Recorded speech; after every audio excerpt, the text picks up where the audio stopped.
given where we left off in, what was it, chapter 67? I have to look at the exact numbers, hang on. But, given the last chapter, I figured this one was going to be way more of a rounded, kind of say feel-good chapter almost. Not like necessarily like, oh, this is just now some heart-touching chapter, but it really was like a good emotional chapter, but also it had a lot of really good team moments, and I really wanted to see them work as like a full unit, because Andy and Ismore are obviously the main characters. I mean, it's called Undead Unluck. Their powers are Undead and Unluck.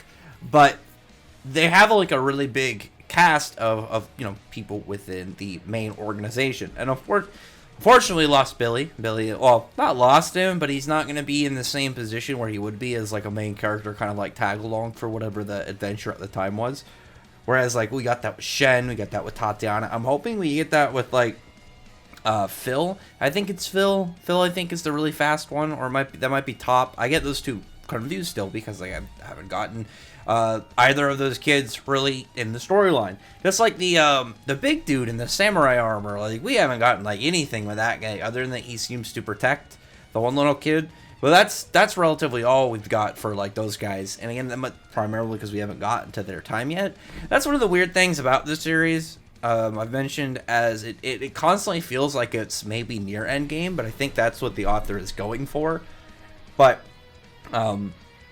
because of that, I've always like, well, are we gonna end up getting like X, Y, or Z characters really showcased? And then you have something like Billy switching sides. I don't know if that was like 100% planned from day one, or if it was like the mangaka's genius plan into trimming up some of the character numbers kind of thing. Just like imagine he's like, crap, like I have X amount of time and X characters to showcase. Okay, what will my plan be to get this all sorted out? And it's like, oh well, what if I make one of them turn into a bad guy so that I can have one less character to utilize? I feel like he had that planned. Either way though, it's in a spot where we don't have a whole lot of screen time for characters outside of, who has ever been adjacent to Izumo and Andy. And then obviously Izumo, Andy, and then I guess Victor have gotten a lot of, of time on screen because of obviously their main character status.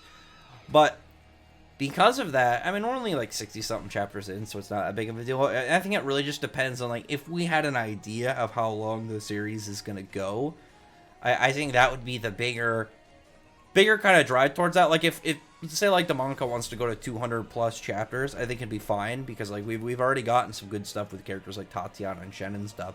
So getting to those stories with these other characters wouldn't feel as worrisome. Whereas like I said, it constantly feels like we're like near the edge of the end game. And because of that, it makes me worry about, like, are we going to get to see, characters X, Y, and Z and see them in the story, figure out their backstories? Because I have liked the characters so far. Like, I like Anaun, I like Tatiana, I like Shen, and Mui, and like all these guys. So I'm hoping that we can get to the other characters, because so far I think that the manga has made solid characters that I've enjoyed throughout the run so far of Undead Unluck, and I'm assuming that the ones that will come later I'll also enjoy. So it's more like a waiting game in that regard. But this chapter was really a big fest of characters doing things. It was a very team activity chapter, and I did like that, because I wanted to see that from a bunch of the characters, especially actually like thinking about Tatiana, because Tatiana has one of the better abilities I've seen so far in the series. Because how you can get close to her, she just creates this giant power barrier, like this giant force barrier.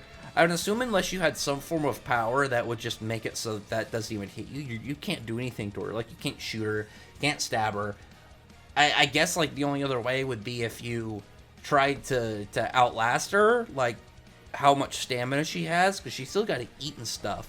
So she would only have so long that she can use her power. Because another thing about this series is it's not as necessarily like a power system. They kind of have powers, we know where they come from, but there's not there aren't certain aspects to make up a power system yet. One of them, I think, that needs to be really vital to it is whatever their energy source is. Like, Naruto has chakra and stuff. You have You got like like Fairy Tail Black Clover. They use well, I guess it's both magic, but one is Ether Nano, one is Mana. But you know what I mean, where they have like their own specific power source. And we know how the powers work in Undead Unluck. They, they seem to be exceptions of the rule of whatever the concept that was instilled, at some point. But their whole thing is like, that rule doesn't apply to me. And just based off that, I don't think it would be an energy system other than stamina, which is just like, regular powers and whatnot. So Tatiana, like, I've always wondered why they don't kind of send her out more. Probably because she's so young. Because she is like a useful fighter in every scenario. She has a huge range, you can't really hit her, and she's going to crush most people. Unless you have an ability that also like adds like durability and whatnot, you're probably going to get killed by her attack. And like if you're somebody who just says like, oh, because powers and fighting and stuff, like I have an enhanced body or whatever my power is gives me an enhanced body, I can get hit by this or tank it or whatnot. Outside of that, the second characters get hit by it, it's like, yeah, they're done. There's nothing they can do. So I was, her being involved in that was like, to me, like, oh, this is going to be like, this could easily be like, a big key defeat for the Summer Uma is top 10. I was happy I was right about that, because it wasn't just her, obviously, it was a team effort, but she was the big power attack in all this. Like, and it starts out, they're just doing their thing. You got Shen and Mui on the, I don't know what it's called in the Japanese version, or I guess it would be all the way back to Journey to the West, but I know, obviously, at least by the dub name, Flying Nimbus, like, obviously, in from Dragon Ball. I know, like, I was going on Power Pull one point, I know it's Nueblo, I think it's pronounced, and I at least got that, at least I think I have, but they, like, make that extended, shove it down the Summer Uma's mouth, it's just kind of gagged and stuck, right? It straightening out was, like, an aspect of it I didn't really think about, because it is like a long serpent body. If you put the Nuebo in there and then extend it out and make it enlarge, it's going to force it to go to certain shapes. And it's also flexible. It's not like a staff like it just goes in one direction. Because I know that it's like a living staff, I think, at least in the concept and the idea.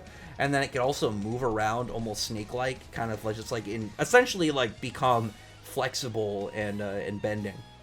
And there's even a part where they mentioned it to bend, and that's when you see it kind of like start to twist around. And Chikara involved in this was also pretty cool. I like that Chikara's power, it's not so much as limited in entirely like how fully he could do it, but like he has to fully scope what he's looking at. He can't just look like, if I would imagine if you were fighting Chikara and you got right up to him where he, you're almost eye to eye, his power wouldn't work the same on you because he's not seeing your whole body.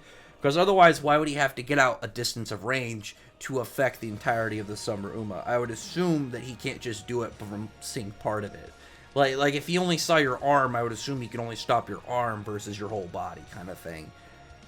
But I do like Chikara involved in this.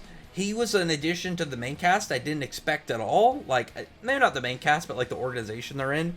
Like, Chikara as a character, I didn't see him getting added to the story beyond his lifespan at the time. Like, I figured he would be in that arc and that'd be it, and I didn't expect him to keep going. So it is cool to see him present and active in what's going on right now. And then we got like Andy and Izumu doing her thing. She's charging up with Unluck. He's like spraying blood all over the Summer Uma. And that's when you have Tatiana just come in, use her power, get out of her shell, use Untouchable, and just create this massive shockwave of her ability for them. And you got a really nice touching part at the end where like Shen is like talking to Fang, and you have like a flashback of them watching fireworks. Like they stopped training for a little bit to watch the fireworks show, and he's saying he never once thought of any of them as family. And there's like a part where it's like, I guess that's the truth from untruth. And it's like, I want to, like, I'm trying to figure out exactly just how that statement, it like, he sheds a tear. And I think that it was set up like, he was, like, untruthers being used to force him. Because you do get a part where Mui is, like, she has her eyes open and you can see the power, like, in her eye kind of active. Whereas, like, the panel before that, I don't think it's at least as apparent. And I would assume that because she's looking at him, it's going to be having an effect on him. So, I don't know. Is it like, it was one of those things where it's like, oh, he actually did care? Or was it like, just in the way that it was worded, I'm thinking that. And in reality, it's that he was sad the guy actually didn't care. Because I think just based off of that panel, it's like he kind of cared. But I feel like if he kind of cared, he wouldn't have kicked Shen's sister off a cliff and then put him on a blood path. I can't fully tell from those panels. So if somebody actually got what that like they were kind of like insinuating, I'd appreciate it. Either way, like the Summer Uma fight, I like the design. I didn't expect a whole lot from the Summer Uma once I saw how many people there were there, like within their organization, all these powerful units all working together. I was like, okay, this Uma doesn't seem intelligent. It just seems like really big and powerful. Like the only thing they talked about it was like its raw attack power and stuff. So I'm guessing it's not going to be that crazy. I would have liked to actually see, because let me go back to the exact wording of of what they said about the Summer Uma. There was a direct kind of statement about its strength. Yeah, let's see. Oh God, where is it? I thought I had it, and then I missed it, and I went for the wrong thing. I think it was the Book of Revelations. I got enough time to look through this. I didn't have a whole lot to talk about this chapter, so I figured it'd be something that I could add just because it is obviously, I think, something that is useful in the context of the story. Yeah, the highest attack power of any of the four seasons Uma. So I don't know. Like the book Uma, I don't think or not the book Uma. The seasonal Uma so far haven't been as important. Like the winter Uma didn't do anything. The autumn Uma was kind of mad. I mean, it was more of like a sudden opponent in the within the Ano Un storyline and what was going on then with Andy and Victor and stuff. And then this Uma like felt like it was just a big mob while the Fang and Shen stuff went on. And that's one of the things like I mentioned, like it feels like it's always in the end game. Like you would have figured Fang could have been a later opponent and then the Summer Uma was just going to be the bad guy here, or vice versa. You could say the same thing maybe about like what was going on with the Autumn Uma and Ano Un. But it feels almost endgame-ish, but I feel like it's not, because again, there's multiple characters that haven't had their chance to really do anything. And I feel like it won't have as much of a lasting strength in terms of like the attachment to the characters of each character is essentially a one and done story, and then it moves on to the next one, and then they never get like retimed to kind of like shine and get stuff to do again before the story ends. Because Shen's gotten that a little bit, but it's more of like small clips. Like he was kind of just like a small opponent at the beginning of the series. There was the stuff with the spoil Uma. He didn't have a lot of spotlight there, but he did. He had some, and I like that. But I feel like he deserves like at least one more good arc. And then all the other like kind of characters, like someone like Tatiana should have at least one more. I mean, I could definitely see something kind of coming out of like what was going on with Billy and whatnot.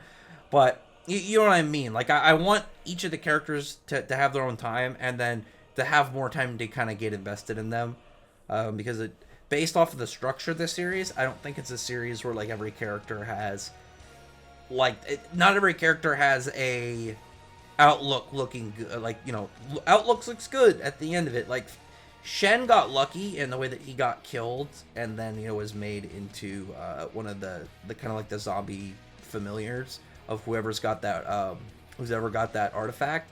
Whereas like a lot of other characters, you can end up like on a Un and get killed, and it's like, well, it's like in some weird kind of world loop and God is involved. Like I can see by the end of it, maybe they'll figure out a way to kind of like write a better reality, or like all these characters got like happy and good endings. I think that actually be really cool. It's one of those ones where it's like it sounds very kind of Disney happily ever after things, but I think it would work in context to the story and actually feel really good.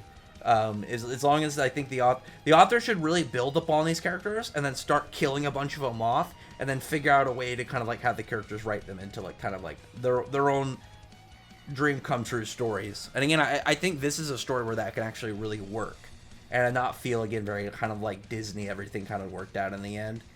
Either way, comment below. I did like the chapter. I thought it was good. I didn't have a ton to talk about because I think it was way more, it was very fast paced. It was very teamwork set where like each of the characters are doing a set kind of like chunk of panel time to kind of do their whole setup in the attack to destroy the Summer Uma. It was like the Summer Uma. The thing actually that was more surprising is not that they beat it this quickly. It's that like there was the whole statement of it having the highest attack power of the four seasonal Uma, but none of like it didn't attack. Like I would have expected like it to shoot a laser beam and then like maybe they oh, you know, hit it so it you know, it misses the ground and maybe it shoots up in the sky, and you see this giant beam like parting the clouds and going into space or something, some like massive attack that really kind of set that up. It didn't have to. I guess it was an explosion based one, so I guess it would have to be like a nuke or something, shoot it to space, maybe create this giant explosion that shows that if it hit the ground it would have nuked the whole city or something like that. I feel like if it did something like that, it would, at least to me, it would have.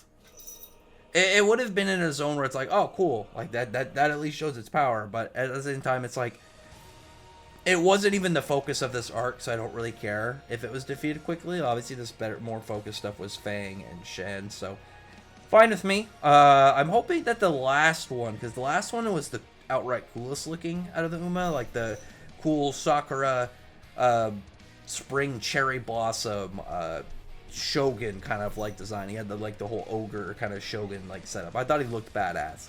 I'm hoping he will be more of a challenge. Like he'll be like focused and be a fight of himself, because we haven't had that from the other 3 seasonal Uma, and obviously there's only one left. So I'm hoping that one left is a little bit more kind